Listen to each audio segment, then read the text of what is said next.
Washington. Over the last 2 weeks, every household in Sweden received a booklet of instructions on how to prepare for war.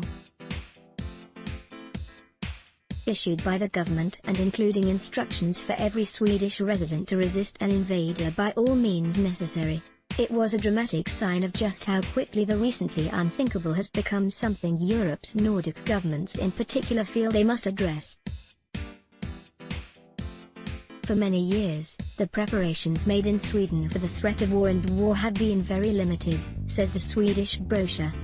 However, as the world around us has changed, the government has decided to strengthen Sweden's total defense, the level of preparedness for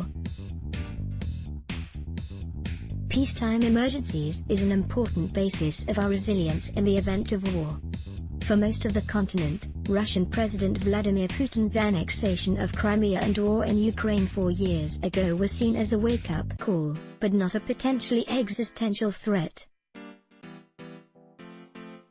Countries like Germany, Britain and France have reconsidered their defense postures, often also lightly increasing military spending.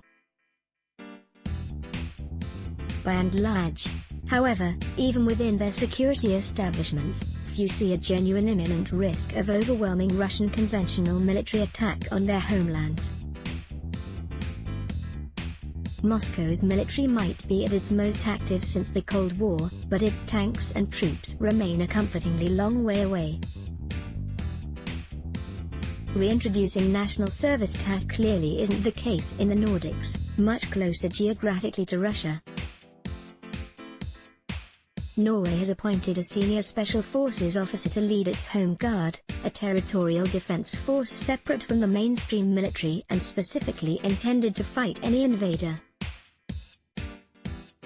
Finland has reorganized its military, forming its troops into larger companies to allow them to better handle the large number of casualties expected in any attack.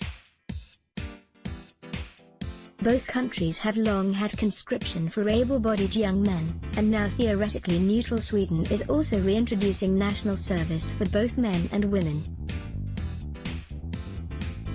A leaflet issued by Sweden's government to its citizens with the advisory for crisis of conflict situations is seen in this screenshot obtained by Reuters May 21, 2018.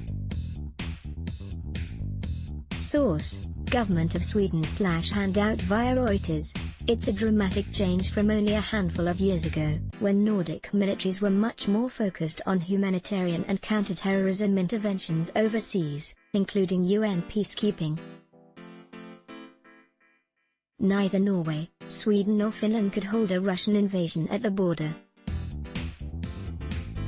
To varying degrees, their strategy presumably would be to cede much of the country to invaders, then fight back with hit-and-run attacks, and gradually bleed them to death. It is not that any of those countries think war is truly imminent, although one of Norway's most popular recent TV shows, Occupied, revolves around a Russian invasion, a clear sign of how perceived risks have changed. NATO's focus rather than launching an overwhelming military strike, most European security analysts expect Moscow to continue its current more asymmetric tactics, supporting extremist political parties, conducting periodic cyber attacks and other forms of disruption. For NATO, a much greater focus is on defending the Baltic states of Estonia, Latvia, and Lithuania, once part of the Soviet Union and seen as much more likely targets of Russian aggression, not least because of their geographic proximity and significant Russian-speaking populations. German, Canadian and British-led battle groups are now based in those countries, joined this month by a hefty US and wider European military presence as part of major military exercises. The Nordic states, too, hope they would not be facing any assault alone. Norway is a long-standing member of NATO, and while Sweden and Finland are not, they are now discussing membership and have dramatically increased military and other ties to the alliance. US soldiers were among troops in NATO battalions deployed to Poland and the Baltic states in 2017. AFP/Wojtek Radwanski. All three nations are also members of the Joint Expeditionary Force, a UK-led group of Nordic, Baltic and Northern European nations that could operate militarily separate to the NATO alliance.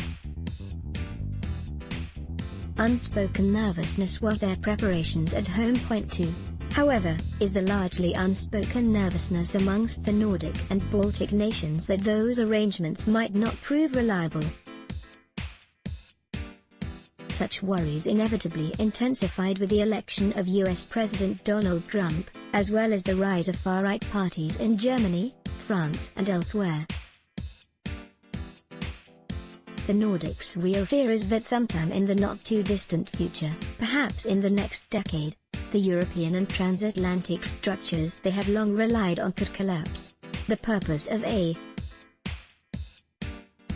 military is simply national survival, one senior Nordic officer told me last year, making it clear that while it relied on allies, it would fight for itself alone if it had to.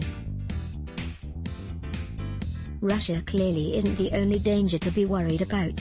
The Swedish leaflet also explicitly refers to terror attacks as a danger, and refers throughout to the risks of unspecified crisis as well as war. But it's apparent from the document what worries the Swedish authorities most: an overwhelming attack, coupled with a powerful foreign misinformation campaign that tells the populace the war is over and lost before it even starts. More than 10,000 people have been killed in eastern Ukraine since the Moscow-backed insurgency broke out in April 2014 after Russia's annexation of Crimea.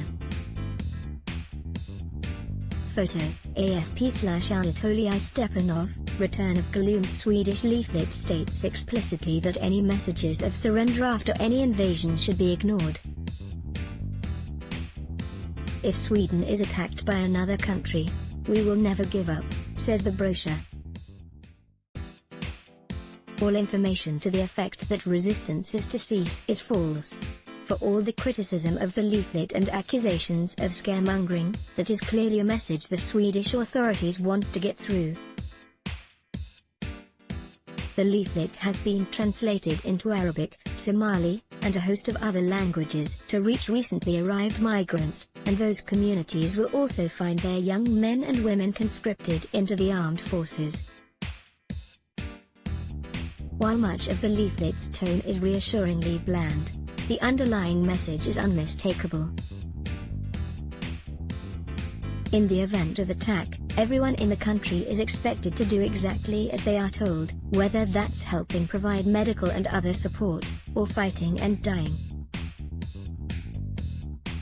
It's an unexpected throwback to the dark days of the 1940s, when Finnish and Norwegian resistance fighters battled Soviet and Nazi occupations and neutral Sweden feared both.